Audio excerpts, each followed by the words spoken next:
Today is May 23rd, which means we are almost 2 months into the 2022 season. And there have been a lot of good and bad surprises across baseball. And that's exactly what I'm going to be talking about in today's video. I'm going to be looking at 5 teams who I think have been the most surprising so far this season. And before we get started, I just wanted to clear up that I'm not really putting these in any sort of order. I'm just picking 5 teams, whether it be good or bad, that have been surprising. So with that in mind, let's hop right into the video. First up, I have the Seattle Mariners. Coming into the season, the Mariners were a team that a lot of people were picking to break out and even make the postseason. And I was one of those people, as I picked the Mariners to win 99 games and take the AL West. But so far, they have looked like the Mariners of the past 20 years. They currently sit at 17-23, good for 4th place in the AL West. Now, offensively, Seattle hasn't been all that bad. They've gotten some solid play out of players like Ty France, J.P. Crawford, Julio Rodriguez, and Adam Frazier. But players like Jesse Winker, Mitch Haniger, and Kyle Lewis have either been injured or not playing very well. So offensively, while Seattle has had some players underperform, all in all, their offense hasn't been too bad. I think the reason why Seattle has been struggling so far up to this point is because of their pitching. Robbie Ray, who is the reigning American League Cy Young Award winner who signed with Seattle this offseason, has been extremely underwhelming. So far in 55 innings, Ray has a 4.77 ERA and doesn't look close to the pitcher he was last year in Toronto. Their bullpen, which was one of their strong suits last year and a reason why they were very good, has been very bad this year. One player who has looked very good in Seattle's rotation is Logan Gilbert. Gilbert has broke out and looked like an all-star up to this point, as he has a 2.4 ERA in 45 innings pitched. So while Seattle's starting rotation has been pretty bad, it hasn't been all bad.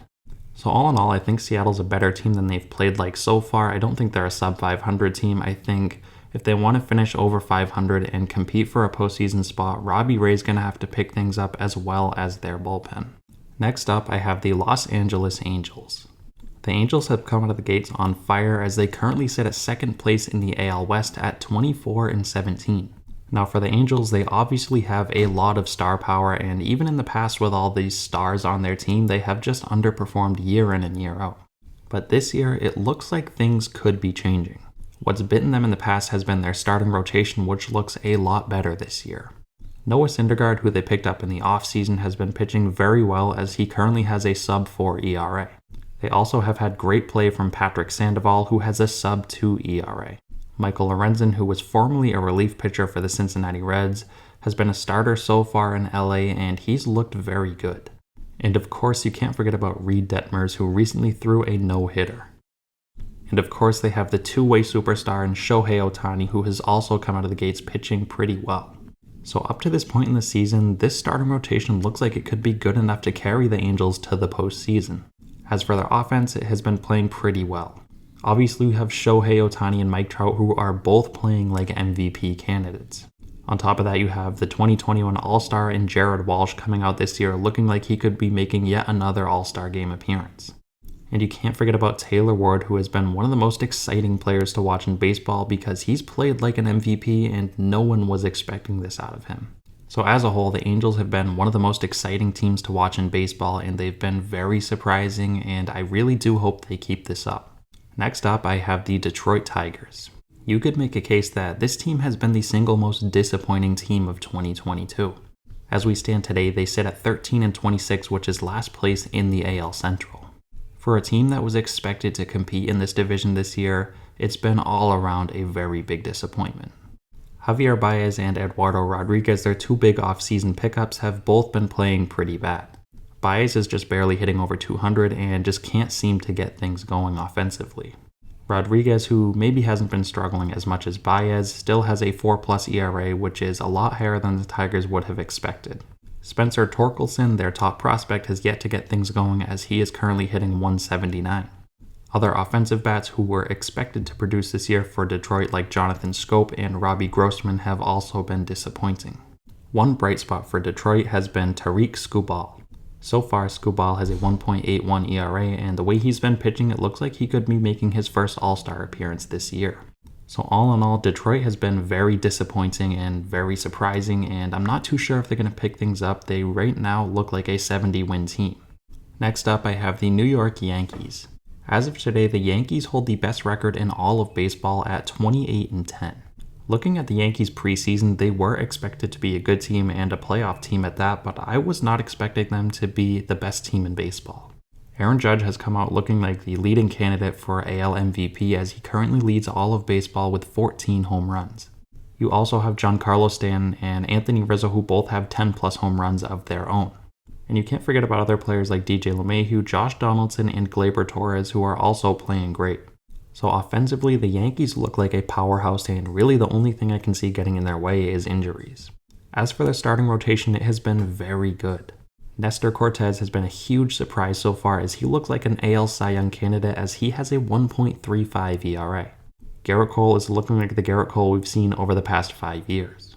Luis Severino and Jordan Montgomery have also been playing well as they both have sub-4 ERAs.